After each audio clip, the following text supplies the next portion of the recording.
Right-wingers and Trump allies are preparing for their next meal ticket. And they're realizing that, hey, you know what? Maybe Donald Trump is not gonna get reelected. And maybe we need to plan for that. What is our next grift gonna be? And yes, you're seeing a picture of Laura Ingraham because she's one of the top grifters and does not care about how much her misinformation, disinformation, and grifting destroys the country. So what did Gabriel Sherman over at Vanity Fair learn through his sources? Well, apparently the widow of Roger Ailes, her name is Elizabeth, hosted some sort of dinner recently at her fancy mansion.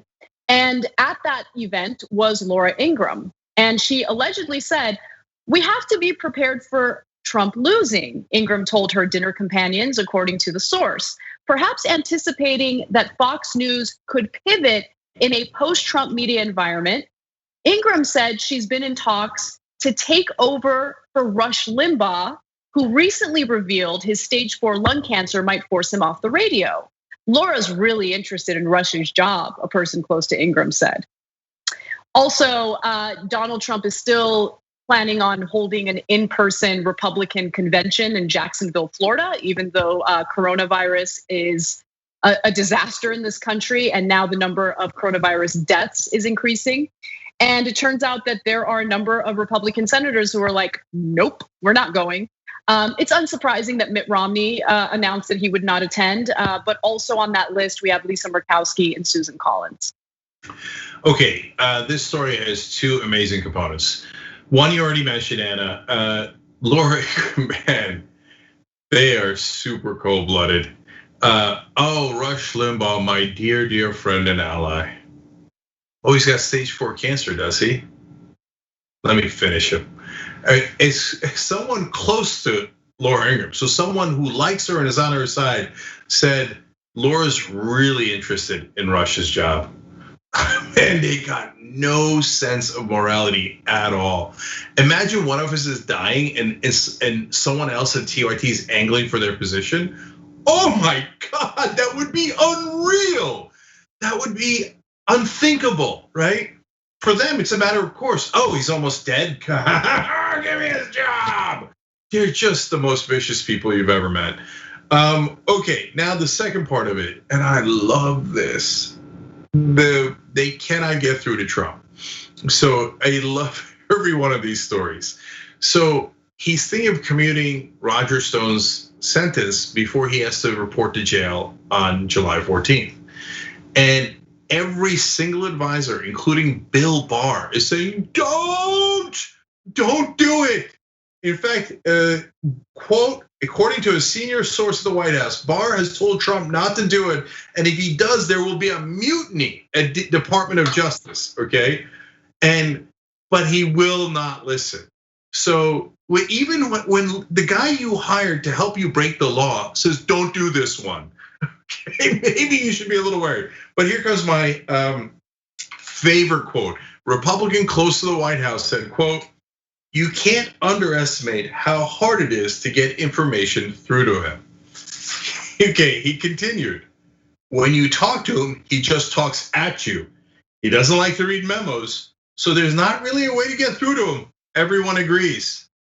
Okay, but think about that. That's amazing. They're like, he doesn't read and he won't let you talk. We literally cannot get him information. We cannot communicate to him. We can't convince him of anything because he has built a wall around himself. And so they can't convince him to do anything rational because he won't listen. It's amazing. He's such a buffoon. By the way, it's all the right wingers who in the comment section are always like, yeah, but you guys lost to him. I agree with you, brothers and sisters. Every time I think about how stupid he is, I think the Democratic establishment, Hillary Clinton, and all those people who think they're so goddamn smart lost to this jackass. No, I love when you're, and it's always a fruitless effort, and I should never do it. But whenever I get like baited or sucked into some sort of debate with a right winger on social media, their comeback is always like, oh yeah, but Obama did this and that. It's like, yeah, you're right. Here's a video from 7 years ago when we called Obama out for doing that. Like, whoa, it's actually very liberating to be an honest person who doesn't feel a ridiculous loyalty to a party, right? When you actually care about like objectives and goals and making the country better, and you don't really care about being on a team and fitting in, like it's incredible.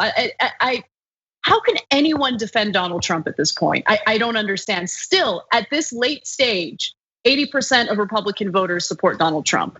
But that number did dip from somewhere in the 90s, around 96%.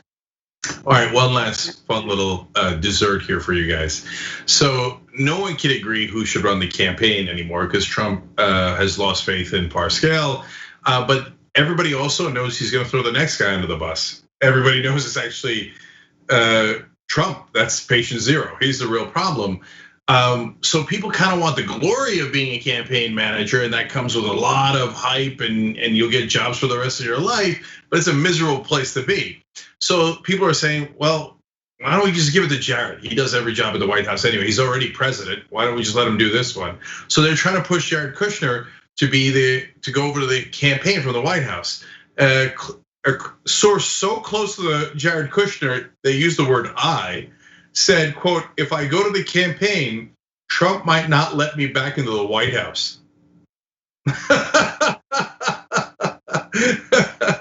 Gee, I wonder who that source is. Anyway, so apparently Jared Kushner is like, I'm not taking that job. There's no way we're gonna win. So I don't want to be anywhere near that disaster, and I'll stay behind the scenes of the White House. Look. I hope that their viciousness hurts them because they do to each other what they've done to the rest of us, and just constantly stab each other in the back until they're all bleeding out politically, and Trump gets humiliated in the way that we hope and believe he will in the election. Thanks for watching The Young Turks. Really appreciate it. Another way to show support is through YouTube memberships. You'll get to interact with us more. There's live chat emojis, badges. You've got emojis of me, Anna, John, JR. So those are super fun. But you also get playback of our exclusive member-only shows and specials right after they air. So all of that, all you gotta do is click that join button right underneath the video. Thank you.